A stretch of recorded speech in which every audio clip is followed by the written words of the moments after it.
The outlook was brilliant for our Duisburg team that day. The score was 4-2 with an inning left to play. We got Cooney on a grounder and Muldoon on the same 2 out, none on, top of the ninth. We thought we won the game. Mudville was despairing as we grinned and cheered and clapped to think that after all these years our losing streak had snapped. We just wished that Casey, the big fat ugly lout, would be the patsy that would make the final shameful out. Oh, how we hated Casey. He was a blot upon the game. Every dog in Duisburg barked at the mention of his name. A bully and a braggart, a cretin and a swine. If Casey came to bat, we'd stick it where the moon don't shine. 2 out and up came Flynn to bat with Jimmy Blake on deck, and the former was a loser, and the latter was a wreck. And though the game was in the bag, the Duisburg fans were hurt to think that Casey would not come and get his just desserts. But Flynn, he hit a single, a most unlikely sight. And Blake swung like a lady, but he parked it deep to right.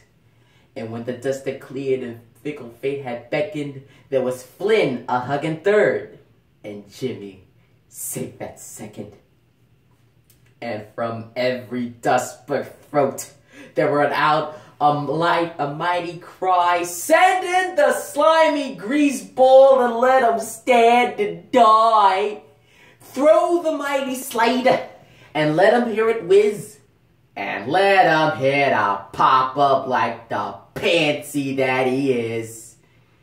There was ease in Casey's visage as he strode upon the grass. There was scorn in his demeanor as he calmly scratched his back. 10,000 people booed him when they stepped into the box. Then they made the sound of farting when he bent to fix his socks. Then the fabled slider came spinning towards the mitt, and Casey watched it sliding, and he did not go for it, and the umpire jerked his arm like he was hauling down the sun, and a cry rang from the box seats to the bleachers. Strike one! 10,000 Duisburg partisans let out a mighty cheer. The pigeons in the rafters cramped and ruined all the beer. "You stupid, filthy, ignorant, lazy, rotten son of a gun!" we all shouted at Casey. Then came the second one, and it was a hero's fastball. It came across the plate, and according to the radar, it was going 98, and according to the umpire, it came in straight and true. And the cry rang from the toilets to the bullpen. Strike two! 10,000 Duisburg fans arose in joyful loud derision to question Casey's salary, his manhood, and his vision. Then while the Duisburg pitcher put the raisin on the ball, 10,000 people hooted to think of Casey's fall. Oh, the fury in Casey's visage as he spat tobacco juice, and he heard the little children screaming violent abuse. Casey knocked the dirt from off his spikes, reached down and eased his pants. "What's the matter? Did you lose him?" cried a lady in the stands.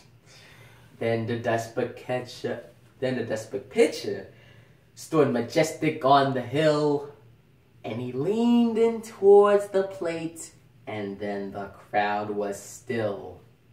He went into his windup, he kicked and let it go, and then the air was shattered with the force of Casey's blow. He swung so hard his hair fell off as he toppled and disgraced, and the Duisburg catcher held the ball, and the crowd tore up the place with Casey lying in the dirt. Amid the boos and jeers, we threw wieners down at him, and other souvenirs we pounded on the dugout roof as they helped him to the bench. Then we ran out to the parking lot and got a monkey wrench and found the Mudville bus that took the lug nuts off the tires and attached some firecrackers to the alternator wires. We rubbed the doors and windows with a special kind of cheese that smelled like something died from an intestinal disease. Oh, Casey took his sweet time, but we were glad to wait. Then we showered him with garbage as the team came out the gates. So happy were the Dustburg fans that grand and glorious day. It took a dozen cops to help poor Casey get away, but we grabbed hold of the bumpers and we rocked them to and fro, and he cursed us from inside the bus. And gosh, we loved it so. Sometimes in America, the sun is shining bright. Life is joyful sometimes, and everything seems right.